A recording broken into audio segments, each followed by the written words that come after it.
Praise the lord. ఈరోజు వాక్యాంశము కొలస్సీ పత్రిక 2వ అధ్యాయం 4వ వచనం.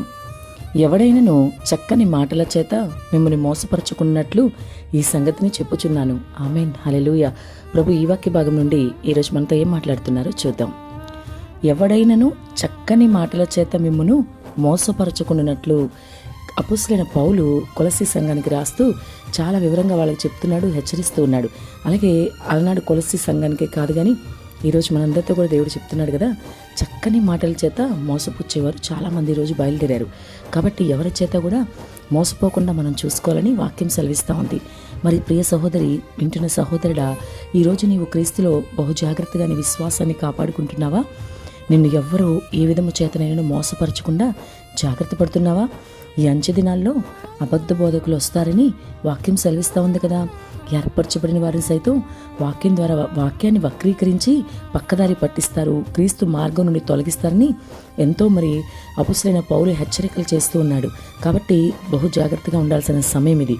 క్రీస్తు రాకడ సమీపం ఉంది కాబట్టి మరి సైతాను అనేక విధాలుగా క్రీస్తు మార్గం నుంచి మనల్ని పక్కదారి పట్టించడానికి అనేక మార్గాలను ఎంచుకోవడమే కాకుండా అనేక దుర్బోధల్ని మరి లోకంలోకి తీసుకొచ్చి యేసు దేవుడు కాదని చెప్తూ నిన్ను చాలా సులువుగా పక్కదారి పట్టించడానికి ప్రయత్నిస్తాడు. కానీ నువ్వు చాలా జాగ్రత్తగా ఉండాలి సుమా.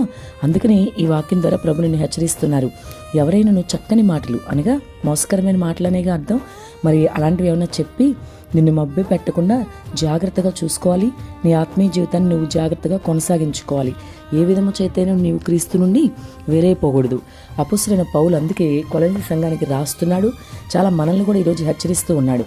కాబట్టి మనందరం కూడా చాలా జాగ్రత్త కలిగి ఈ చివరి దినాల్లో ప్రభు యొక్క రాకడ సమీపంగా ఉంది కాబట్టి ఈ చివరి దినాల్లో ప్రభుకు సమీపంగా ఉంటూ ప్రభు మార్గంలో మనం వెళ్ళాలి, కానీ పక్కవైపు చూడకూడదు, అటు ఇటు వెళ్ళకూడదు. కాబట్టి జాగ్రత్త కలిగి ముందుకు వెళ్దాం. ఎంత చెప్పినా నీవు దుర్బోధల విషయంలో జాగ్రత్తగా ఉండలేదనుకో, దుర్బోధ అంటే ఏంటి? మంచి బోధ కాదని అర్థం. సద్బోధ అంటే యేసు దేవుడు అని చెప్పడం. దుర్బోధ అంటే యేసు దేవుడు కాదు అని ఎవరైతే చెప్తున్నారో అది దుర్బోధ కిందే వస్తుంది.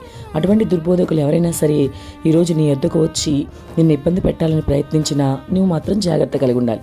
ఎంత చెప్పినా నువ్వు జాగ్రత్తగా లేవనుకో, వాళ్ళు చాలా సులువుగా నిన్ను మోసపు మాటలకి మరి తీసుకెళ్ళిపోతారు, మోసం చేస్తారు. చాలా సులువుగా నిన్ను క్రీస్తు నుండి దూరం చేస్తారు. చాలా సులువుగా నిన్ను క్రీస్తు మార్గం నుంచి తప్పిస్తారు. చాలా సులువుగా నిన్ను పాపంలో పడవేస్తారు. వాక్యాన్ని వక్రీకరించి చూపిస్తారు. నీకు ఇది నిజమే కదా అని నువ్వు అనుకునేలాగా వాక్యాన్ని వక్రీకరించి నీకు చూపించగల సమర్థులు వాళ్ళు. కాబట్టి నువ్వు చాలా జాగ్రత్తగా ఉండాలి. ఈ వాక్యం ద్వారా దేవుడు నేను హెచ్చరిస్తూ ఉన్నాడు. ఎవరైనా సరే క్రీస్తు దేవుడు కాదని, యేసు వైపు మీరు వెళ్ళకూడదని, ఆయన ఆరాధించకూడదని ఇట్లా ఎవరైనా చెప్తూ ఉంటే ఇవన్నీ దుర్బోధల కింద లెక్కే. కాబట్టి వాటి జోలికి మీరు వెళ్ళొద్దు, వాళ్ళ వైపు అయినా చూడొద్దు. మాకు సంఘం ఉంది, మా సేవకులు ఉన్నారు, మేము ఇటువైపు వెళ్ళము, మాకు యేసు దేవుడు అని తెలుసు అని ఖచ్చితంగా మీరు చెప్పగలగాలి. ఆ విధంగా చెప్పగలిగితేనే వాళ్ళు మీ దగ్గరికి రారు. కాబట్టి చక్కని మాటలతో ఎవరైనా మీ అద్దెకు వస్తే చాలా చక్కగా నువ్వు వాక్యం ద్వారా వాళ్ళకి సమాధానం చెప్పి పంపించు. శ్రమ, నింద, ఆకలి, దుర్బోధ ఏదైనా సరే నిన్ను క్రీస్తు ప్రేమ నుంచి దూరం చేయకూడదు, క్రీస్తు నుంచి వేరు చేయకూడదు. అటువంటి స్థిరమైన బలమైన భక్తి నీవు కలిగి ఉండాలి. ఆమేన్.